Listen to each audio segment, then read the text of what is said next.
So a few weeks ago, Claire Core commented on one of my videos, Luke, talk about your happiest memories.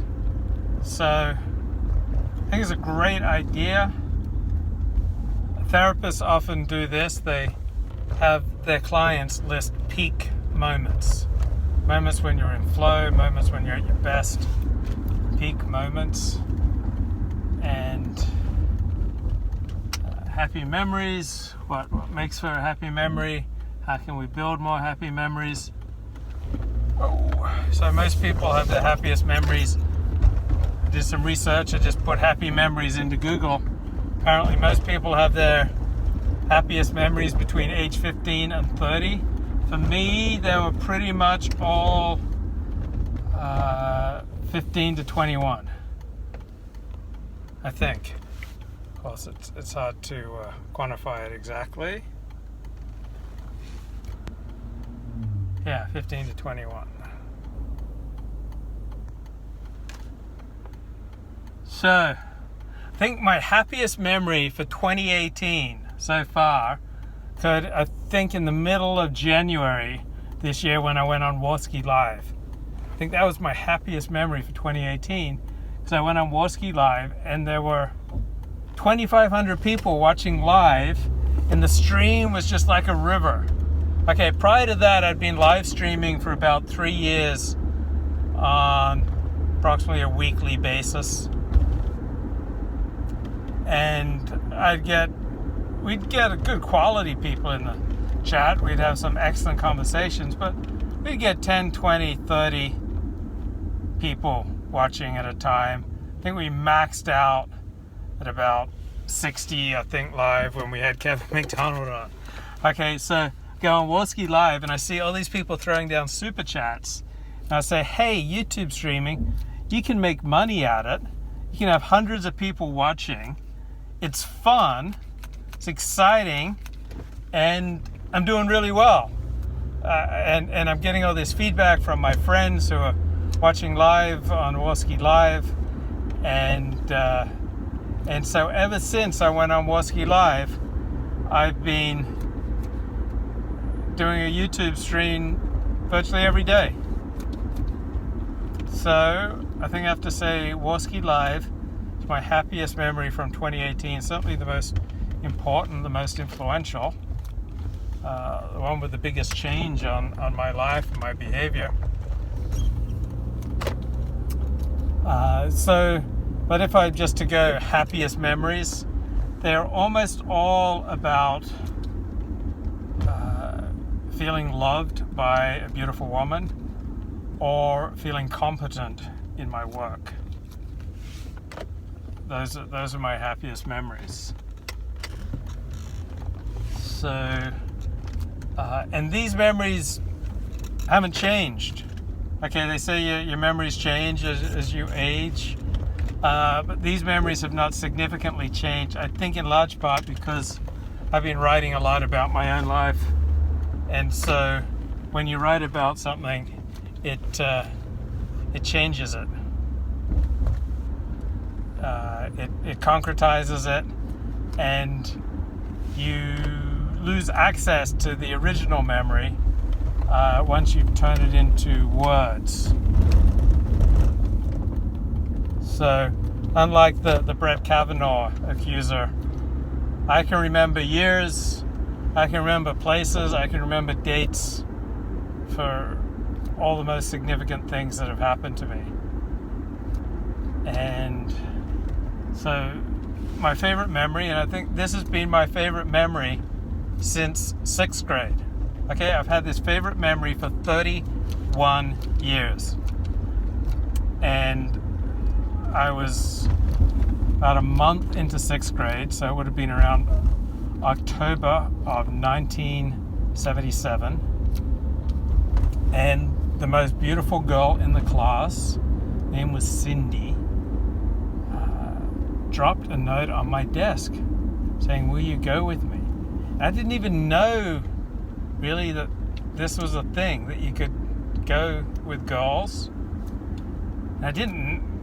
Coming from Australia, it's just absolutely unfathomable that a girl would make the first move like this. And here she was dropping this note on my desk. And I was crazy about her, absolutely crazy about her. And my heart started pounding, and it was just such an intense emotional moment that I couldn't believe this beautiful girl liked me back. Like, I was all dreamy about her. I couldn't believe that she liked me back. And like this feeling of being loved, lovable. Like, those are my happiest memories. And it's all love from attractive women. Okay, in my top 1,000 of memories, it doesn't include any relations telling me that they love me, or any blokes telling me that they love me, or any ugly women telling me that they love me. None of those are in my favorite memories. It's I think a lot of guys share this. We get our sense of ourselves primarily from what's reflected back to us in the eyes of an attractive woman. So that was a very happy memory. Then other happy memories from there is when I just very tentatively start to reach out to women, to girls, and they didn't run away. Okay, they reached back. That not only did I like to touch them, but they liked to touch me. Those were very happy memories. And then, along that score, I have a very happy memory from a complete stranger. It was January 1, 1983. It was a church party at the home of Dr. Zane Keim in Penryn, California. And we just finished watching a fantastic Sugar Bowl game. And it was Penn State beat Georgia in just like a great game. I think 28-24 it ended up. And then more people started arriving at the party, and this chubby girl who I'd known from church for years, she came to the party, but she brought with her an attractive friend. So I was a junior in high school, and this girl was a freshman. And so the three of us went up into a loft, and we're just hanging out. And within an hour of my meeting this girl, within an hour of us being up in the loft and chatting, I started kissing this girl. And that was amazing because I didn't know how to kiss. I was very nervous around girls. I was a very anxious, awkward person with a great deal of insecurity. And I was a junior in high school, and I did not know how to kiss. And this girl taught me. And not through words. She didn't say anything. But she just had all these amazing techniques.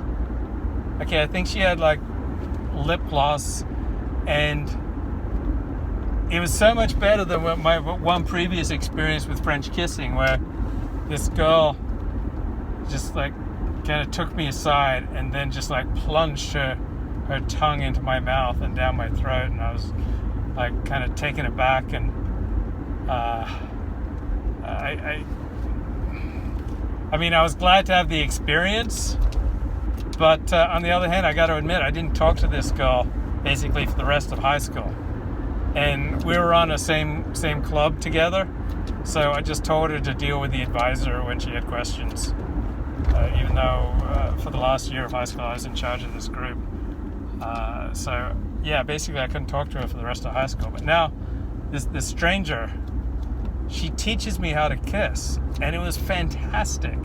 It was like an amazing lesson in just a few minutes. There was no, thrusting her tongue right down my throat, but she would just glide her lips on mine, and that was fantastic. Like, just gliding your lips is awesome. Like, just glide. and then she'd nibble, nibble, nibble. So gliding and nibbling were awesome.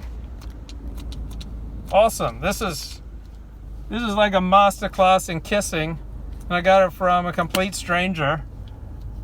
And so I remember the gliding most of all, then the nibbling, and then she'd be moving around like the top of my lip, the bottom of my lip, nibble a little bit inside my lip, and then the tongue would like dart and float. Okay, it wasn't just like sticking it in. Okay, I need some romance. I need some foreplay. Like a tongue would dart around and kind of flirt with me and my mouth and my tongue and my lips. And there was like rhythm, and it was just amazing. I mean, I learned more from her than I learned from this book, How to Kiss.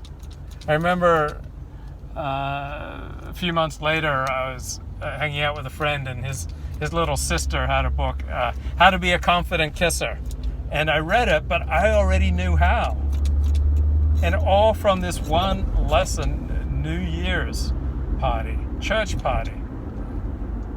And like I left that evening like on cloud 9, and I was confident. I'd become a man. I don't think I've ever had a woman complain since then about my kissing ability.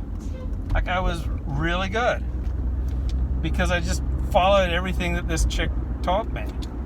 Like to make it playful, to do lots of gliding, to make it, gentle and flirty, and it doesn't, it's not just like ramming a pole into a hole. And like I became competent. Far above. I became an excellent kisser from one lesson. And I took that lesson and I went forth and I conquered. So now the girl that I loved, okay, when I ran into her next, okay, I had these feelings about her for a year, but I didn't know how to kiss. So I was like very awkward. And so now the girl that I loved, after we crossed a log over a stream, I took her in my arms and I kissed her and we made out for the first time. That was like 6 months later, after the freshman taught me to kiss. And when we were done with that first makeout, Rainey said to me, "We could have been doing this last summer." And it's true, but I didn't know how.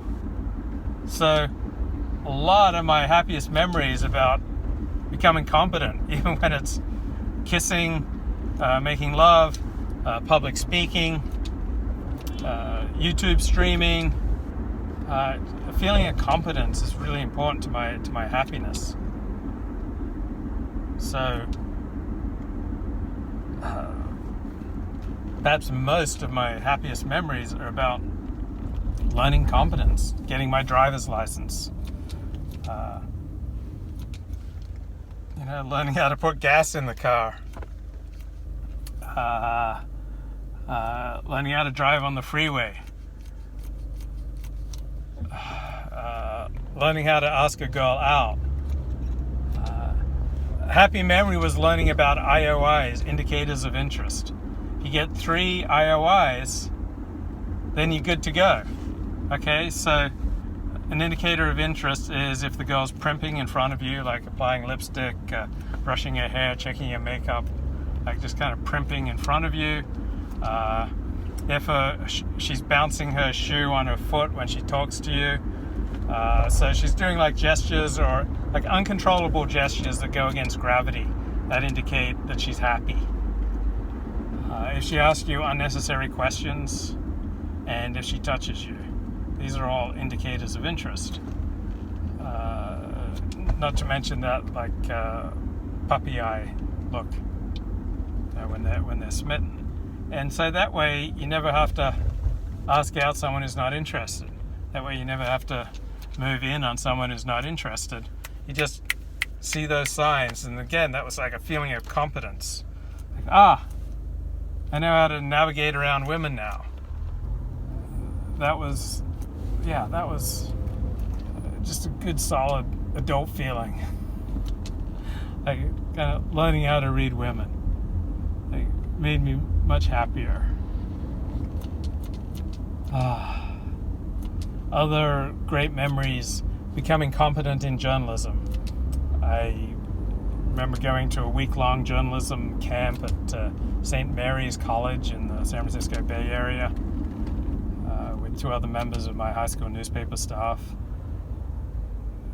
Good memory. Working at the local radio station, interviewing United States Senator Alan Cranston, going to San Francisco 49er games and interviewing Bill Walsh and Joe Montana, and like covering political events and sporting events with people I'd see on TV. Like, I'd be right there next to the people on TV asking the protagonists of the political or sporting drama the questions, and I would ask them too, and feeling that I was arrived, that I belonged, that I was competent, that I had something to contribute, and that I could feel solid about my skills. I just like learning to navigate through new technology, just as I've struggled to learn more and more for my YouTube streaming. I've got 21 years plus in blogging, learning different platforms, redesigning my website, breaking big stories. These are my happy memories. So it's not good to live in the past. It's not good to get lost in daydreaming so that you lose out on the present day. But checking in with those peak moments, remembering your happiest memories, that can be a real booster for your mood and just for the whole way you carry yourself through the day. So I like having them in reserve to buck me up, fire me up. We all need energy and passion.